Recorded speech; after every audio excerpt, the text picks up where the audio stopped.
Hello, once again, welcome back to the channel. We are in the car, which means we have seen yet another new movie. Tonight's new film was none other than the drama We Live in a Time, starring none other than Andrew Garfield and Florence Pugh. I am joined, of course, by my esteemed co-host, DJ. Say hi, DJ. Hello. So yes, tonight's film was a drama. We live in a time. We are in a time.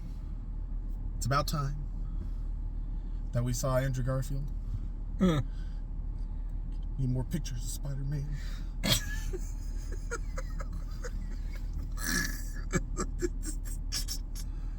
Oh no, don't bring that back up.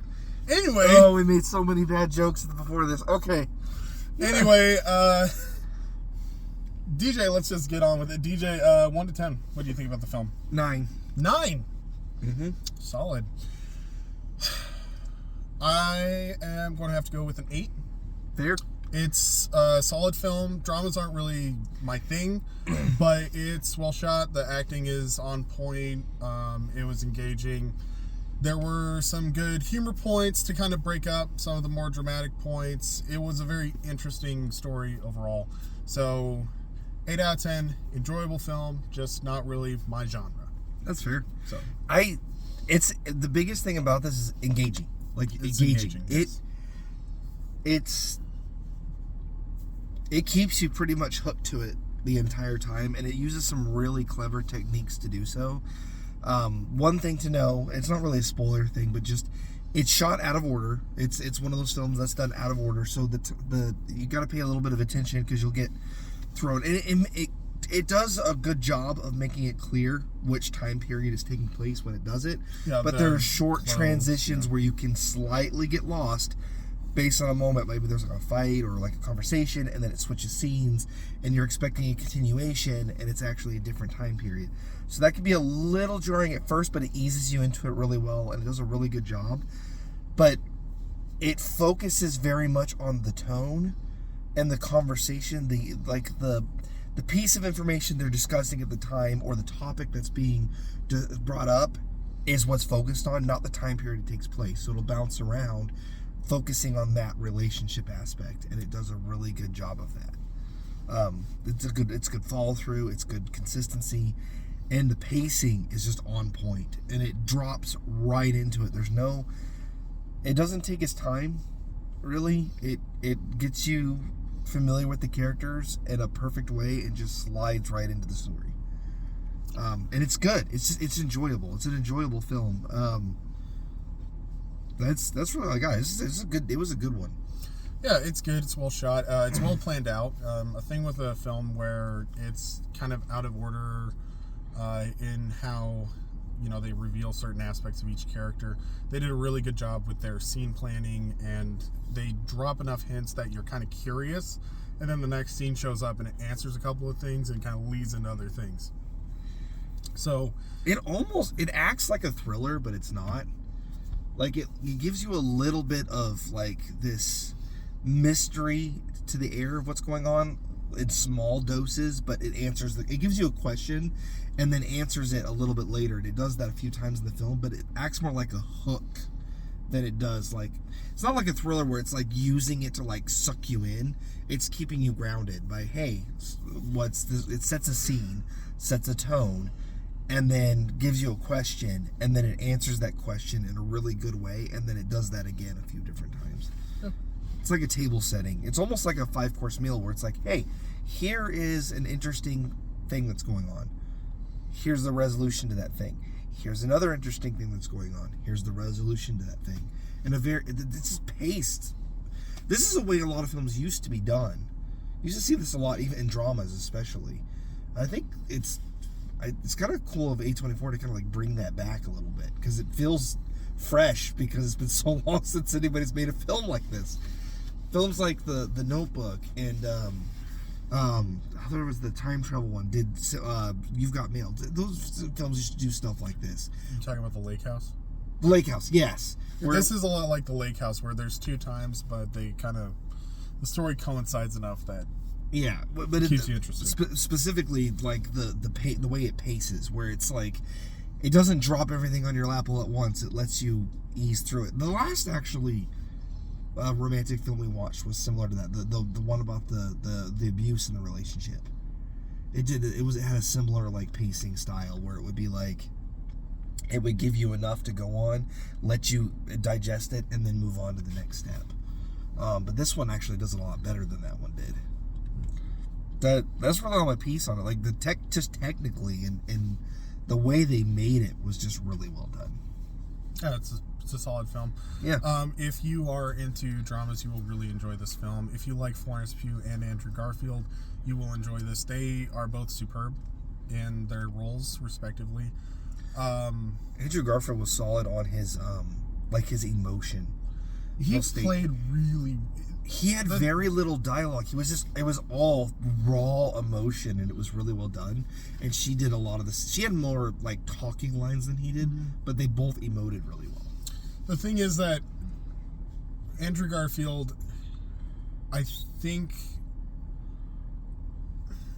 he's very good at playing different characters and stuff. He's very good with the emotion. He's very good playing more stoic and emotional kind of characters. I don't think he gets enough credit for his range sometimes. A lot of people, I think, just don't really give him credit for what he is. He's an incredible actor. And the fact that he's teamed up with Florence Pugh, who also an incredible actress, the casting's on point. Like all the characters are played really well. Even the side characters, they all feel like real people. These don't feel like actors fulfilling a role. These feel like people that are just going about their lives. And in a film like this, as a drama, that's what you want. You don't want like people to feel stiff. You want them to feel like natural and flow. And it's just really well done. Yeah, it's one of those things where it's such a simple subject to do such a great film on. It's a simple subject. It's a pretty simple film. It's a very straightforward film. I think that, like I said, if you like dramas, this is a drama that's done right. It's a drama that's done very well. If you're looking for something that's not a drama, though, you're not necessarily going to find this the greatest film ever. But for a drama, it's very solid. Recommend if you like drama movies to see it in theaters. And this is a pure drama. This isn't like a rom-com. Like, this is true drama. Yes. And there are some comedic elements where it will break the ice a little bit, but it's not a comedy. It's natural conversation humor. Yes. It's not, let me do a slapstick thing. It's not, let's have a gag. It is just, it's kind of natural, stereotypical kind of like drier humor where they're talking and they say something and it's just the thing that they're saying is humorous. Yeah. But yeah, if you like dramas, watch this in the movie theater. If you don't care for dramas very much, this is still a good movie if you want to give it a try. Speaking of giving things a try, how about you try leaving us a like? Let us know your thoughts in the comments below about We Live in a Time, or just in general, what are you looking forward to as we're wrapping into the end of the year? If you haven't already, please share us with your friends. Subscribe if you haven't already. Otherwise, we'll move on to spoilers. Spoilers.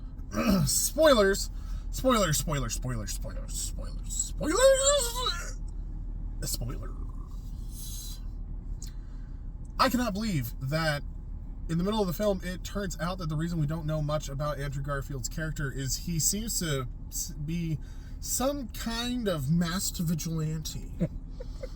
I need those pictures of Spider-Man now. I need more pictures of Spider-Man for my collection. Anyway, it's a drama film. One of them is sick. Do you think you know what happens? You do. Honestly, the biggest thing I wanted to hit on in the spoiler review was like the way they do the timeline. So it starts out with them already being together and like in a relationship, and they have a kid, and it kind of alludes to that. And then it jumps back to when they first meet, and then it goes back to the future. It jumps between mostly 3 time periods. When they first meet, when she's pregnant with their child, and like the current time.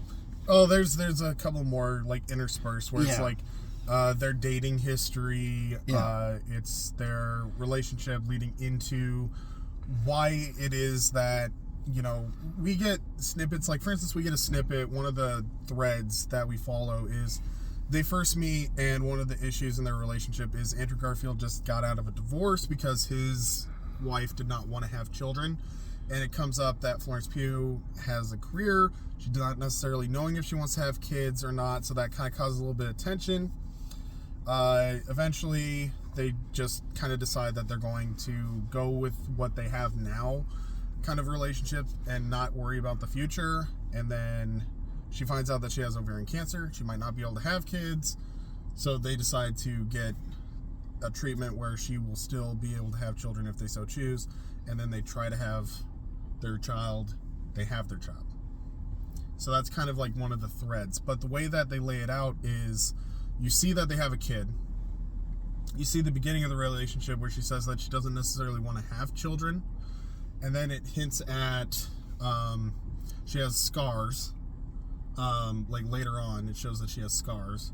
And not really why that's the case. And then it kind of switches back to the fact that they don't want to have kids breaks their relationship up. And then they end up having the fertility treatments and things like that. So it's like that's kind of how it jumbles. But there's like 5 main like threads throughout the movie. Right. They're the illness, their past secrets, like the fact that they don't always communicate, the career, the recovery, like that, and then the competition kind of falls into this. They don't always tell everybody. They don't always tell each other everything, kind of thing. Like the reason that they don't have a marriage. There are some really deep moments in this film that are like simple. They took really, really simple things and turned them into a huge deal. There are 2 scenes in the movie that like just hit really hard for me. One was he was planning a wedding and everything together. They were planning a wedding, and she has this competition that's the same day as the wedding, and he's outside in the dumpster throwing the invitations away. And it's just like really intense. Because they were planning the wedding, and she did not tell him until like very shortly before that the competition that she was in, that she kept secret, was going to be happening on the day that they had planned their wedding. Yeah. And she just was not telling him that. Yep.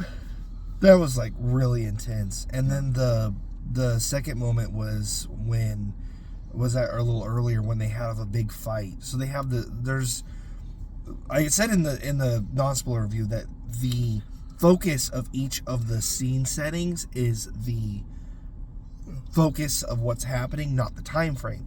So like in the very beginning, it shows how much they love each other, how good their relationship is throughout all the different times. When they first meet, when they're in their best part of their marriage, when they're having the baby, when things are going really good. And then they show all these scenes when they get into arguments and fights. They show them get into a huge fight earlier on. They show them get into a huge fight later on. They show them kind of struggling really bad when she's pregnant. And then they do this again they show the daughter, like how things change, and they show like her shifting jobs and them changing to a new house, and then them having the girl around. It's like these little themes, things that it focuses on really well, and it's almost like they like frame this specific idea and then film around it. It's just really well done. It is. And it ends. I won't spoil the ending even in this, but man, it just. I already did. At the beginning of the spoiler section. You said she dies without saying she dies, but look. Oh, look at that. Look, you spoiled the ending. Here's the thing. Yes, she does die, but that's not the spoiler to the ending. It's how they handle transitioning throughout the entire film. You cannot summarize this film. You have to see it. You're not going to be able to read the summaries or the Spark Notes version of this film and understand the gut punch that comes from this. It is a lived experience. You have to be able to really be part of it to get it. So I would recommend very much seeing this film, because it just, And honestly, I'd love to hear what other people thought of it too, because like I got kicked in the feels a few times in this one, and especially towards the end, it ramps up really hard, and you feel it. Like you feel the detachments and then the reattachments of her and him and their little girl and the people around them. There's a lot of extra like side characters in this that barely show up, and you can tell how much they care about each other. There's the one example of that, which was kind of like my last standing note. There's the chef that she used to know and work with. Mm-hmm. That's like her coach through this competition. He's barely in it, and you can tell how important he is to her, and like you could tell that he was like a great mentor to her from just a few small short scenes. How much she cares about her second that she brings in, like small time lower ship that she brings in the competition. Like, hey, be part of my team. Like you can tell how much these characters matter to each other, how much the subject matter matters to them in such small moments, because they focus so hard on it and give you such good information in such a short amount of time. It's really well done. Yeah, very well done. I didn't get any punched, hurt feelings, but that's because I took all of my feelings long ago, put it in a box, and just put it right down there. Oh.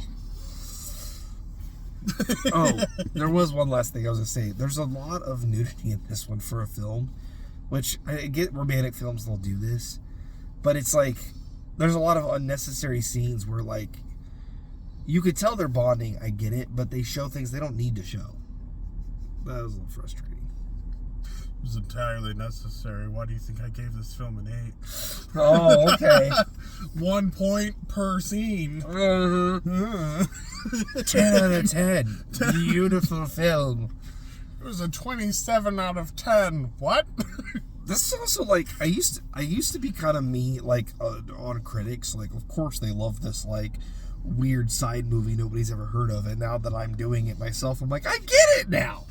These are solid films. They're good. They're just well-made films. They're not anything like extravagant. It just does what it's supposed to do really well, and it walks away.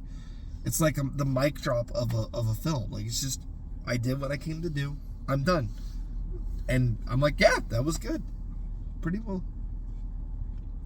DJ is maturing before our very eyes. Yeah, all right, John, close us out. Once again, thanks so much for watching this video. Let us know your thoughts in the comments below about the movie or reviews in general. Like I said, we're moving to the end of the year. Let us know if there's any films in particular that you're interested in having a review of. We'll probably end up watching it. Otherwise, if you like movies in general, we like bad movies, old movies, these new movies. We like talking about them, and we would love to talk to you about them. So be sure to comment. Otherwise, if you haven't already, please consider subscribing, sharing us with your friends. Otherwise, we'll see you guys in the next video. Thanks for watching.